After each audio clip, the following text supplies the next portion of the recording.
What's going on, guys? This is Miasin, and you already know it, the man, the myth, the legend, Akira, always posting these sick-ass articles on Road of the King. It's actually crazy. Huge shoutouts to Road of the King if you don't already know them. I always make videos on that, on these articles every single time they post these beautiful OCG metagame breakdowns, so a great way you can study the TCG format. Anyways, before this video starts, make sure you like and subscribe, and also check me out on Twitch and Instagram, where I try to upload live streams of me playing Yu-Gi-Oh! Master Duel up to 3 to 4 times a week. And with that being said, let's jump right into it. So Master Duel is still relatively fresh. At the moment this article was posted, we're only 3 days into its launch, so we're still into season 1, not that much data, but we can still observe a few interesting things, and the fact that people are trying to play free to play as much as possible, so they are really trying to play the decks that require the least amount of ultra rares. Of course, this is really important because it is really hard to get your hands on ultra rares when you are playing completely free,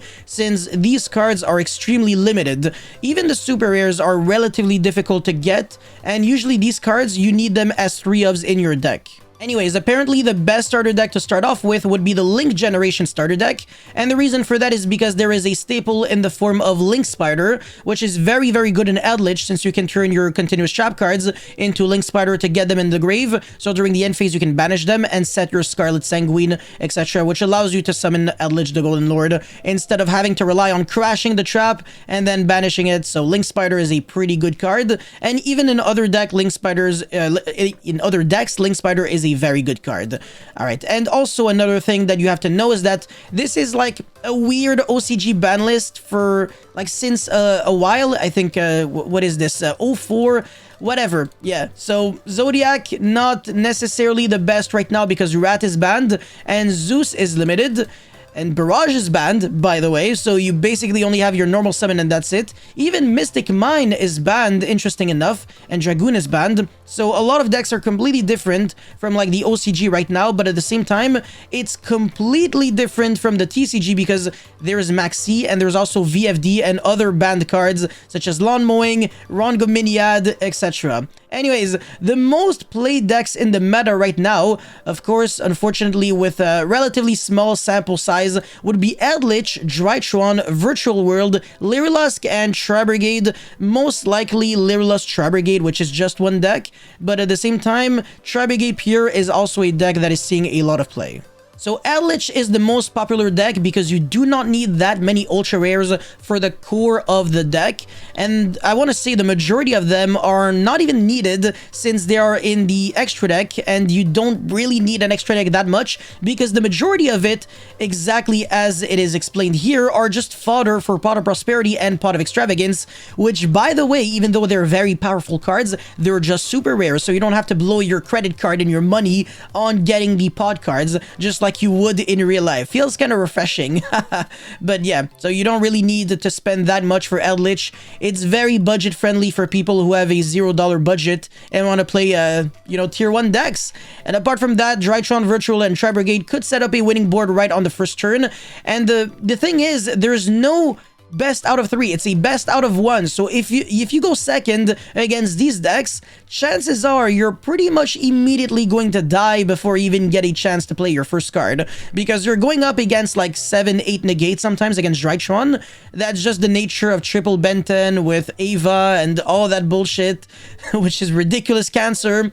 Virtual World again still has VFD, that's why it's way too good, and Travergate Lyrilusk is just like it's basically full power. So if they do not get Max Seed, it's pretty much game over. And of course there's 3 Ash and 2 Call by the Grave, so 5 counters to Maxi, which is a little frustrating for people who lose the dice roll. Zodiac Travergate is a balanced deck, so it doesn't really make like a tier 0 broken unfair turn 1 board, so it's just good for going first and second. It could set up Revolt to summon Amin during the opponent's turn, which is a good interruption, and going second, it can make Divine Arsenal Zeus with the Zodiac monsters, which just blows up the entire board, and you can have a lot of materials in it, since Zodiac Drancia, the Drident, which is the TCG name, is now limited in the OCG. You actually get to have 6 6 materials underneath Zeus, whereas in the in the TCG, it's worse. We only have 5 materials, since you have one less monster to go into. So the Zeus is actually much better because you can play around 2 interruptions that you have, because you can use the effect of Zeus 3 times in one chain, whereas in the TCG, again, it's only twice, because 5 materials with 2 detaches per usage would not be enough to use it 3 times. That kind of sucks, but whatever. Anyways, these 5 are the recommended decks to go if your aim is to hit Platinum Tier 1 with ease. Of course, that's if you're trying to play super competitively, but you do not get rewarded for playing competitively. I mean, it's just a game, so it really is up to you whether you want to play for fun or play competitively. Personally, I play for fun. I don't think there's any incentive for me to play super competitively. There's no tournament hosted on Yu-Gi-Oh! Master Duel, so well, if you want to play for fun, that's 1,000,000,000% respectable, and personally, that's what I encourage, because it's not even like you could say, oh, studying Yu-Gi-Oh! Master Duel makes you better in real life Yu-Gi-Oh! If you're a beginner, yes. If you are trying to master Yu-Gi-Oh! And be like a YCS topper, YCS winner, not really, because it's so much different than the real Yu-Gi-Oh! That we have in the TCG. And on top of that, the best out of one just changes absolutely everything. Anyways, below are 20 decks that had made Platinum Tier 1.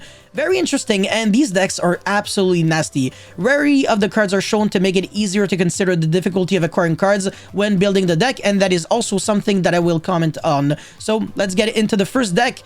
Alright, Eldritch, just look at how easy this deck is to get. Some decks need like freaking 10 ultra rares in the main deck. This one just doesn't care. 3 Eldritch, the Golden Lord, and just what, like 1 Imperial Order, 1 Vanity's Emptiness? You can definitely live without Vanity's Emptiness, or even Imperial Order maybe.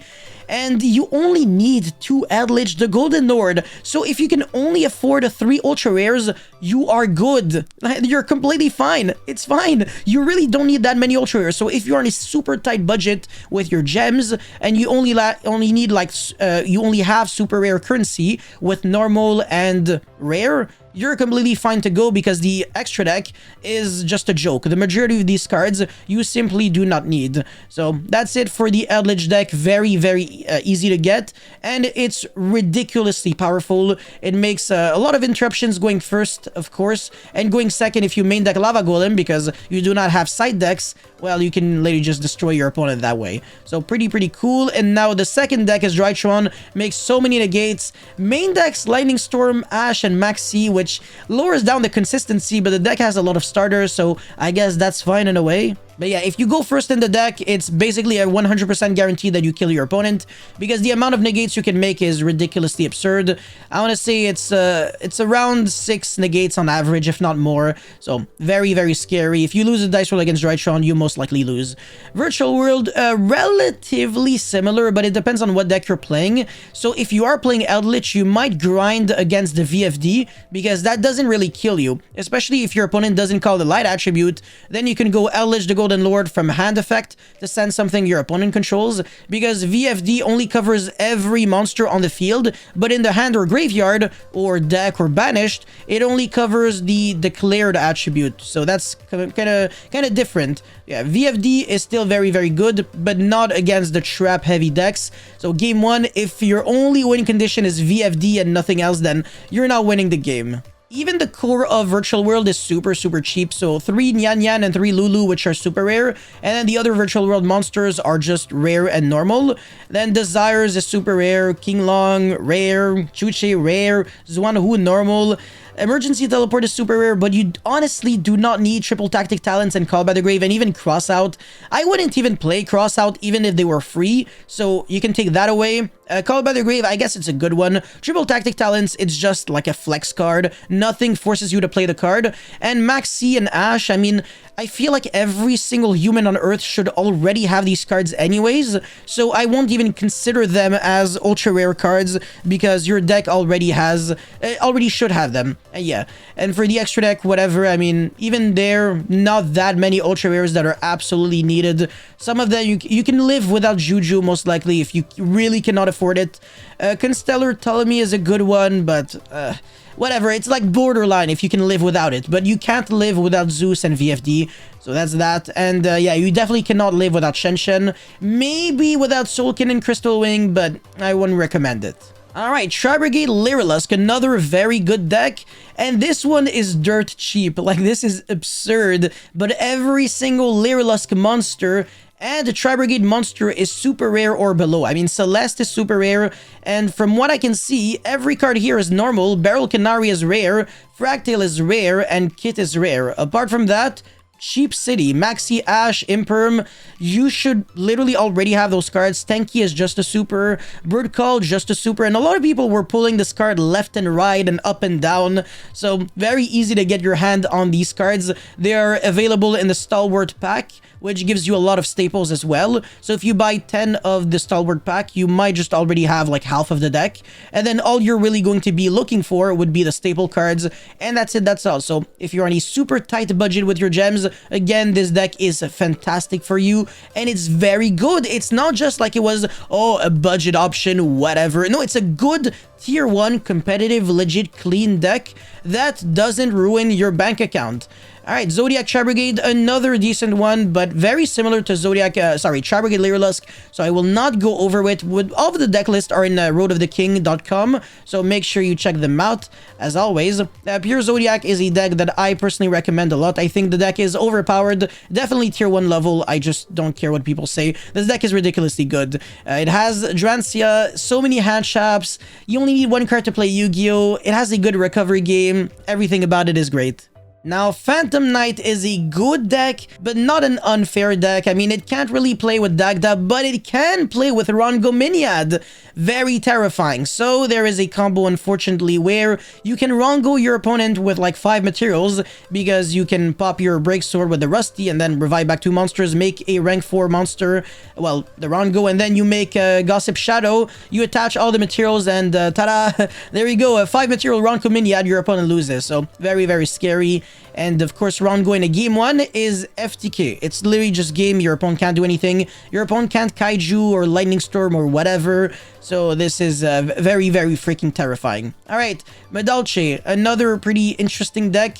This one, I want to say, is a little more expensive, ironically. A lot of super rares, a little shocking, because in real life, it's much harder, much easier to get Madolche than a deck like, let's say, Travergate Lyrilusk. Travergate Lyrilusk is not a budget-friendly deck in real life, I think.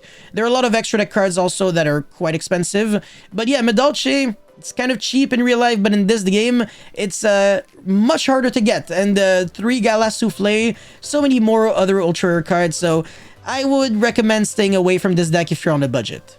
Dogmatica Invoke Shaddoll. Now, Alistair and Merkaba are super rare, but a lot of the Shaddoll cards are ultra rare in the extra deck. I mean, Winda, Abkalone, and Construct, so that's already 7 cards that are very, very expensive.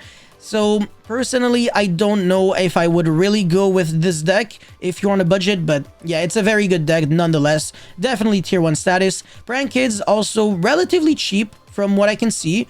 And of course, it's extremely good. Definitely tier 1 again. Chaos Thunder Dragon, this deck is super, super fun. If you missed summoning Thunder Dragon Colossus, then of course, treat yourself, have fun with this deck. But as you can clearly see, literally every single Thunder Dragon monster that isn't Thunder Dragon is a super rare. Of course, these 2 cards are also rare.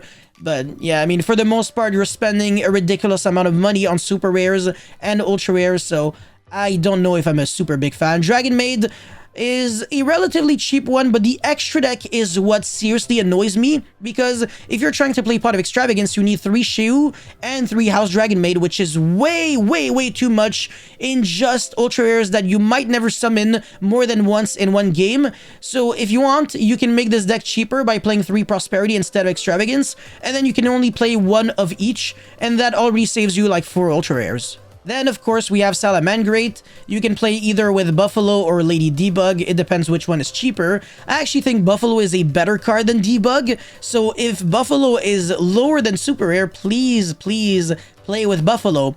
And Gazelle is only a super rare, which is shocking because the card is ridiculously good. Sunlight Wolf, unfortunately, is an ultra rare. Now, Heat Leo is an ultra rare, but it's not that great. You do not need this card to play. And Access Code is also an ultra rare, but Access Code is much better than Heat Leo. So that's completely fine. And then you can also play Transcode, whatever. So yeah, really good deck overall. Sky Striker, really cheap deck, but I'm not a big fan. I don't think it's that great because you do have to engage, sure, but you only have one Kigari, so even in the TCG the deck is much better. I would stay away from Sky Striker.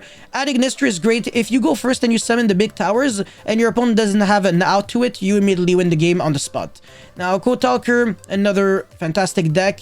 A lot of people don't know how to play against the deck, so they panic, and that's just a free win for you. Spiral is almost a tier 0-esque deck if it goes first uninterrupted, but the issue is that Maxi immediately kills you, and there's just nothing you can do about it. Now, one really cool thing here is that the guy is playing Engage, which allows you to draw cards, since it's very easy to get a lot of spells in the graveyard. Terraforming, Magician's Soul, send stuff, like the gear. This is the big red. So yeah, you get a lot of draw power here. Not too bad, but I'm not, I don't know, I'm not really super convinced. But yeah, Spiral is a very good deck. Very powerful.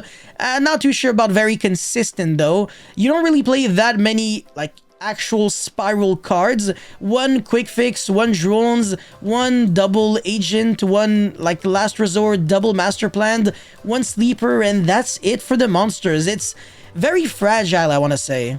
DDD, this is a deck that you only get to play correctly if you're, like, very good at the game. And by very good, I don't mean like Saki, but like very smart. So the one time I'm using this term in a non-sarcastic manner. But yeah, a relatively cheap core. You don't need that many ultra rares there. But the extra deck is also, wow, incredibly cheap. Only Hiking Genghis is ultra rare, and Kali Yuga. Apart from that, oh, and Siegfried, I guess I want to say. The other cards are cards that you honestly do not even need that much. And when we're gonna get the new support for DDD, this deck is gonna be like infinitely better. So this is a great long-term investment if you are planning on playing this deck for a long period of time. Endymion is ridiculously terrifying because the deck has triple upstart, Astrograph, and of course the Steven and I's favorite monster, which is Electrum. Well, favorite Link monster, I want to say. Not favorite monster overall, but Electrum is obviously my favorite Link monster of all time. I think everyone who knows me would know that. And it's also a Metalfoes monster, which is my second favorite deck of all time, or third, I guess I want to say. 60 card Inferno is a little spicier for me, and Lawn Mowing, that grass looks greener, is a 3 in the OCG. Absurd.